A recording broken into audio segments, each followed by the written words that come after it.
হরে কৃষ্ণ। মাছ মাংস বা আমিষ আহার গ্রহণ করে কি ভগবানকে ডাকা যায়? আমরা যদি আমিষ আহার গ্রহণ করে ভগবানকে ডাকি, তাহলে ভগবান কি আমাদের ডাকে সাড়া দেবেন? সকল ভক্ত ভক্তমতী মায়েরা, এই প্রশ্ন আমাদের প্রত্যেকের মনে জাগ্রত হয়।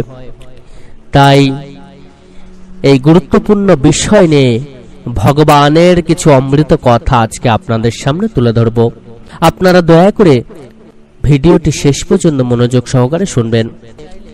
লোকমুখে একটা কথা প্রচলিত আছে, আত্মা খেতে চাইলে আমরা খাবো না, আত্মা খেতে চায় তাই আমরা খাই।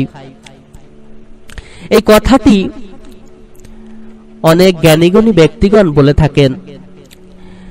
সত্যি তো, আমাদের আত্মা যদি খেতে চায় তাহলে আমরা খাবো না। মাছ মাংস খেয়েও আপনি ভগবানকে ডাকতে পারেন, এখানে কোনো বাধা নেই, কেউ আপনাকে বাধা দেবে না। কেননা ভগবানকে ডাকতে গেলে কোনো নিয়ম পালন করতে হবে এরম কোনো কথা নেই।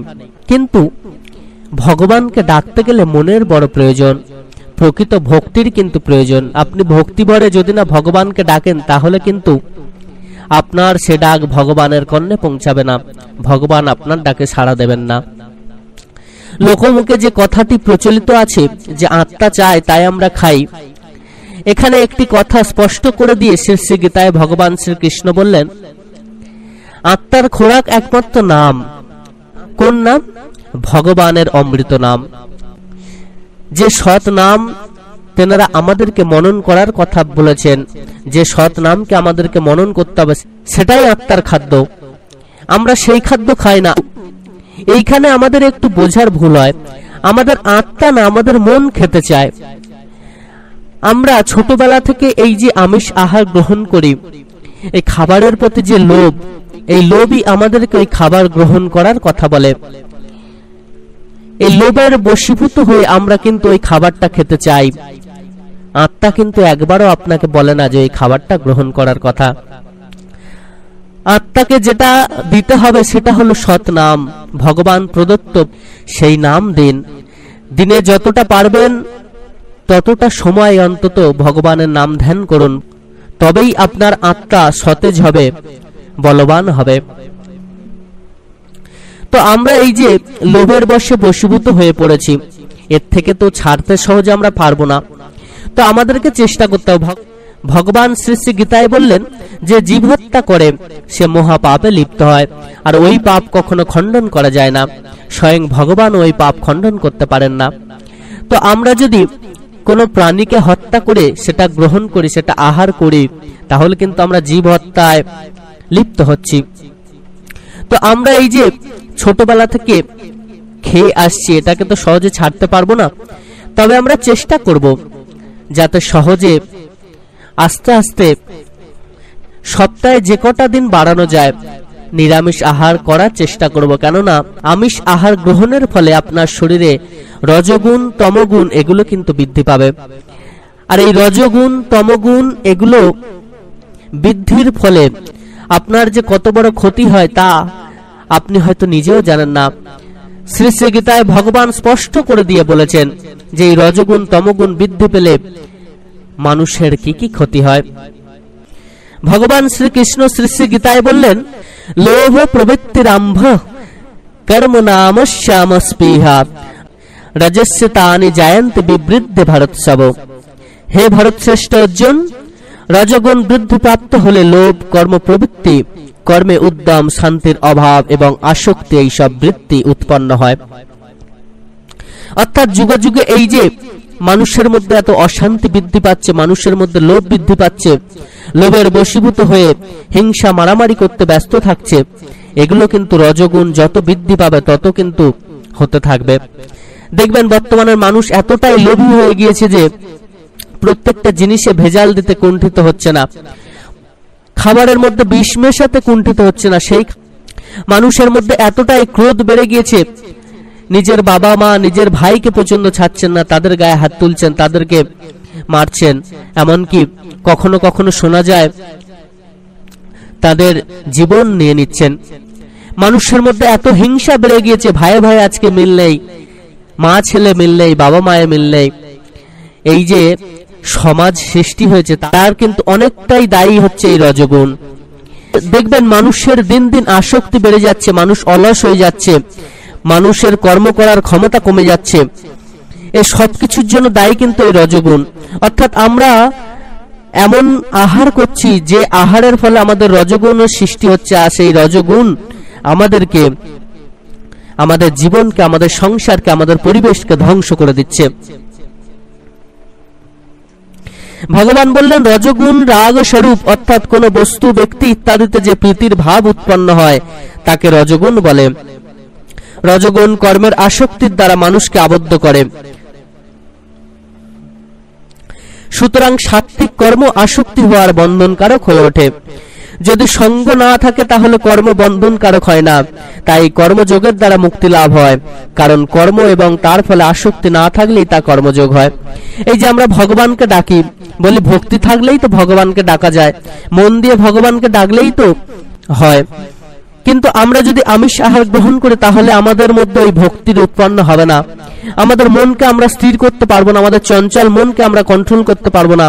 আমাদের মনের মধ্যে রাগের ভাব তৈরি হবে, আমাদের মনের মধ্যে হিংসা তৈরি হবে, আমাদের মনের মধ্যে কারোর প্রতি শ্রদ্ধা ভক্তি আসবে না, এবং আমাদের কর্ম করার ইচ্ছা কমে যাবে, আসক্তি বেড়ে যাবে, অলসতায় ভুগতে থাকবো।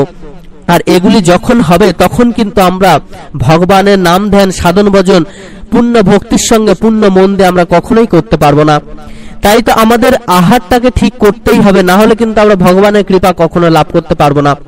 অনেকে বলেন ভক্তি তো আছে, আমার মনে তো প্রচুর ভক্তি, ভক্তি দিয়ে আমি ভগবানের নাম ধ্যান করি, কিন্তু আপনি একদিকে ভগবানকে ডাকছেন, আবার অন্যদিকে অন্যের প্রতি হিংসা করছেন, লালসা করছেন, লোভ করছেন, তাহলে ভগবানের প্রতি আপনার ভালোবাসা কিন্তু খাঁটি হলো না, দেখানো মাত্র হলো। তাই আমাদের আহারটাকে কিন্তু কন্ট্রোল করতে হবে, এটা স্বয়ং ভগবান শ্রীকৃষ্ণ বলে গেলেন। এছাড়া আমাদের যদি তমগুণ বৃদ্ধি পায়, তমগুণ বৃদ্ধি পেলে কি হয়? শ্রী ভগবান শ্রী গীতায় বললেন তমস্ত জ্ঞানজং বৃদ্ধি মোহনং সর্বদেহিনাম প্রমাদালস্য নিদ্রা ভিস্তন্নিবন্ধাতি ভারত। হে ভরতবংশোদ্ভব অর্জুন, সমস্ত দেহিগণের মোহগ্রস্তকারী তমগুণকে তুমি অজ্ঞান হতে উৎপন্ন বলে জেনো। এটি প্রমাদ, আলস্য, নিদ্রার দ্বারা দেহের সঙ্গে নিজের সম্বন্ধ মান্যকারী জীবগণকে আবদ্ধ করে।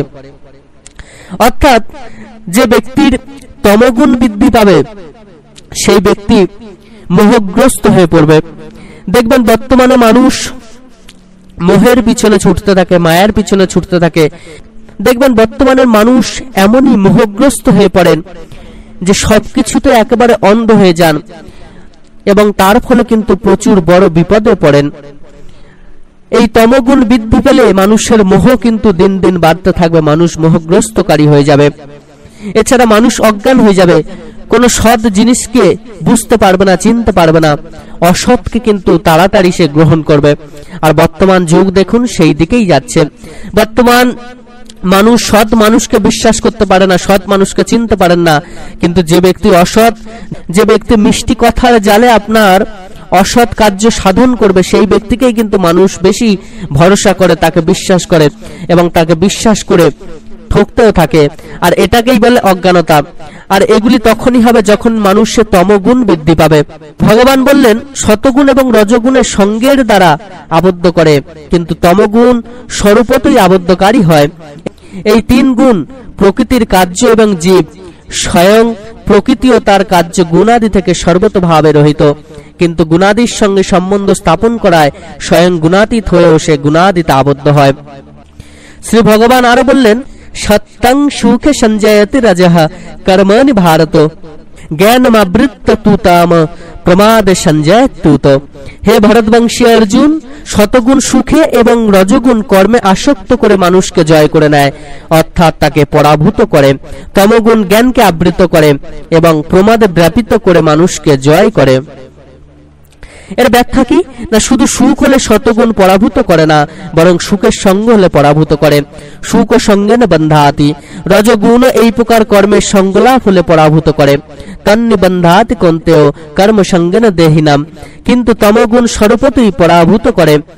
অর্থাৎ মানুষ যদি আমিষ আহার গ্রহণের ফলে যে রজগুণ তমগুণ শতগুণের উৎপন্ন হয়, সেই গুণগুলির মধ্য দিয়ে মানুষের আলস্যতা বেড়ে যাচ্ছে, মানুষ অজ্ঞানতায় ভুগছে এবং মানুষের জ্ঞান দিন দিন কমে যাচ্ছে।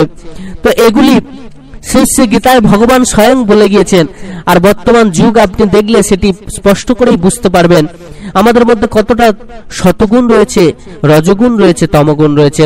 বর্তমান মানুষকে আপনি কোনো ভালো কথা বলতে চান, কেউ কিন্তু সেই ভালো কথা গ্রহণ করবেন না। বর্তমানে দুধ বেচতে লোকের ঘরে ঘরে যেতে হয়, কিন্তু মদের দোকানদারকে কিন্তু আপনার ঘরে আসতে হয় না, সেই মদ দোকানদারের কাছেই মানুষ পৌঁছে যায়। বর্তমান যুগটা এমনই চলছে যে মানুষ অসতের দিকে ঝুঁকিয়ে যাচ্ছে, সৎ মানুষকে কিন্তু আর দেখতে পাওয়া যায় না। তাই ভগবানকে ডাকতে গেলে এবং এই জগৎ সংসারে প্রকৃত সুখে থাকতে গেলে, শান্তিতে থাকতে গেলে আমাদেরকে কিন্তু ভগবানের কথা মেনে যতটা পারা যায় আমিষ আহারকে বর্জন করতে হবে, নিরামিষ আহার গ্রহণ করতে হবে। আর এটি তখনই হবে যখন আমরা নিজের মন থেকে ভগবানকে ভালোবাসতে পারবো।